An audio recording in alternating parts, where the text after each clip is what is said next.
Hast du Lust auf köstliche Osterhasen aus Laugengebäck? Dann brauchst du Mehl, gibst das Ganze in eine Schüssel, fügst ein wenig Butter hinzu, geht natürlich auch vegane Butter, ein wenig Salz. Dann habe ich jetzt hier noch frischen Honig. Alternativ geht hier natürlich auch ein Sirup und als Backtriebmittel zum Beispiel ein Hefewasser wie hier oder auch Wasserkefir. Nun folgt noch die Milch. Die Veganer unter euch können dies durch Pflanzenmilch ersetzen und wer da hat, gibt noch einen Esslöffel Lievito Madre hinzu. Das ist ein milder Sauerteig und sorgt dafür, dass der Teig noch fluffiger wird und schön schnell aufgeht. Ich habe jetzt hier meine Teigpeitsche von Rammershofen bereitgestellt, denn der kann so richtig schön den Teig hier kneten. Guckt euch das an. Richtig toll geworden. Die genauen Zutaten mit der Mengenangabe findet ihr wie immer unten in der Beschreibung, wenn ihr auf Mehr klickt. Ansonsten zum Schluss auch nochmal. Pausiert dann einfach das Video und macht euch dann einen Screenshot. Ich gebe den Teig dann in ein Glasgefäß, stelle es warm hin und kann dann sehen, wie der Teig am besten aufgeht. Und weil Laugenhasen super lecker sind, da habe ich gleich noch mal die doppelte beziehungsweise dreifache Menge gemacht und habe dann das Stück in 8 gleich große Stücke geteilt. Bemehlt eure Arbeitsfläche ein wenig. Ich habe es auch getestet, auch ohne die Lievito Madre wurden die super fluffig. Also wenn ihr die nicht habt, keine Sorge, könnt ihr getrost weglassen. Wichtig ist, ihr solltet wirklich warten, bis der Teig sich verdoppelt hat, bevor ihr loslegt. Mit Lievito Madre dauert das circa 3 bis 6 Stunden, ohne ungefähr 8 bis 10 Stunden. So, und diese Teigstücke falte ich entweder von außen nach innen oder forme sie einfach direkt einmal rund. Ihr könnt das Ganze auch auf der Arbeitsfläche machen. Wenn die aber sehr bemehlt ist, geht es in der Hand manchmal einfach ein bisschen besser. Danach legt ihr diese runden Teiglinge erstmal zur Seite für 10 Minuten und fangt dann erst an, hier jetzt kleine Laugenstangen draus zu formen. Ich mache die nicht so lang wie die gekauften, die sind auf jeden Fall kürzer, aber das reicht uns auch vollkommen aus. Und bevor wir sie dann weiterverarbeiten, sollten sie wirklich noch mal eben kurz ausruhen, weil dann das Glutengerüst in den Teigstücken schön entspannt und wir sie dann besser weiterverarbeiten können. Also die runden Kugeln entweder auf der Arbeitsfläche oder in der Hand einfach eben zu kleinen Laugenstangen formen. Falls ihr die Laugenhasen nicht machen möchtet, könnt ihr auch so eure Laugenstangen machen. Ich habe euch da ja schon einige Rezepte gezeigt. Bisher habe ich das aber immer mit dem Kaisernatron gemacht, was ihr ganz normal im Supermarkt oder in der Drogerie bekommt, was ihr dann einfach mit Wasser aufkocht, beziehungsweise ihr kocht das Wasser auf und gebt das Natron dann rein. Das ist ungefährlicher. Heute arbeite ich mit dem sogenannten Ätznatron. Und als mein Mann das aus der Apotheke für mich abgeholt hat, war er wirklich sehr erschrocken, weil da quasi draufsteht, dass das ja im Prinzip nur so ein Putzmittel ist. Aber das ist das, was die Bäckereien benutzen. Und ich zeige euch nachher in dem Video, was ihr beachten müsst und wie lange das dann später haltbar ist und natürlich auch, wie ihr das Ganze entsorgt.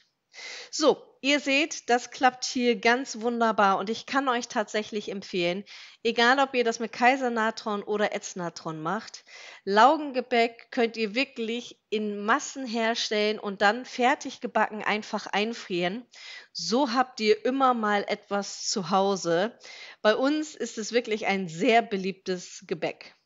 So, die fertigen Stangen, nachdem sie ausgeruht haben, schneide ich ungefähr zur Hälfte ein, einfach mit der Teigkarte und drücke dann das untere Stück ein bisschen platt und schon habt ihr euren Hasen. Also das geht wirklich super schnell. Selbstverständlich könnte man das auch ein bisschen komplizierter machen, aber ihr seht, total süß. Zwischendurch habe ich gedacht, es hätte auch ein bisschen Ähnlichkeit mit Lammköpfchen. Ähm, Das muss jeder für sich selber entscheiden. Also am besten ist es, wenn die Ohren schön dünn sind. So, und das ist das Equipment, was ihr braucht. Das sind lebensmittelechte Handschuhe. Die habe ich mir extra hierfür geholt. So, und ihr seht da schon eine Glasschüssel. Denn diese Lauge, die wir jetzt herstellen, die darf auf gar keinen Fall in ein Metallgefäß rein. Am besten gutes Plastik oder eben Glas. Habe ich ja Gott sei Dank im Hause. Ich habe sogar extra eine Schutzbrille besorgt, die ich jetzt hierfür extra vorbereite. Am besten ist es, das Wasser zuerst hineinzugeben und dann das Ätznatron. Umgekehrt geht es genauso, dann wundert euch aber nicht, das wird jetzt unten am Boden ein bisschen fest. Und vor allem wichtig ist, arbeitet in Ruhe. Wenn hinter euch Kinder rumschreien oder sonst irgendwie Hunde rumlaufen oder weiß der Geier was, das funktioniert nicht. Ihr braucht wirklich, wenn ihr mit Ätznatron arbeitet, Ruhe. Das Ganze trübt sich jetzt ein bisschen ein und hier bei mir auf dem Boden ist das jetzt fest geworden. Und das war mein erstes Mal, dass ich mit Ätznatron gearbeitet habe und dann hatte ich natürlich Panik, dass das quasi schon hinfällig ist. Was ihr auf gar keinen Fall dann tun dürft, ist in Panik zu geraten. Wartet einfach ein bisschen, kratzt ein bisschen mit dem Löffel und das löst sich dann, so dass die Flüssigkeit wieder klar wird. Und dann gebt ihr eure Häschen, die da noch mal 30 bis 60 Minuten ruhen durften, für 4 bis 5 Sekunden kurz in die Flüssigkeit hinein. Ich habe das immer so gemacht, dass ich das immer mit der rechten Hand gemacht habe. Sollte der Teig ein bisschen kleben, könnt ihr auch eine Teigkarte zur Hilfe nehmen. Ich habe da Gott sei Dank ja auch die aus Plastik und nicht nur die aus Metall. In dem Fall ist das dann die bessere Variante. Kurz eintauchen und dann wieder ab auf das Backblech. Dann könnt ihr diese direkt einschneiden. Ich habe sie jetzt nur an den Ohren eingeschnitten und habe sie dann in den Backofen gegeben. Den brauchte ich groß nicht vorheizen, weil ich ja den Mini-Backofen nehme. Ansonsten, wenn ihr den großen Backofen verwendet, circa 10 Minuten vorheizen und dann für ungefähr 20 bis 30 Minuten backen. Ich habe einige mit Salz bestreut und einige auch ohne gelassen.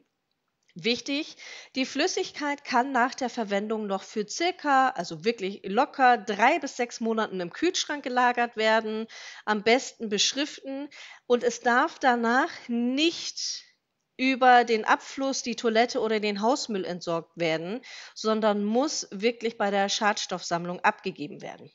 Aber ansonsten genießt diese köstlichen Laugenbrezel. Ich wünsche euch viel Spaß beim Nachmachen und wir sehen uns bald wieder.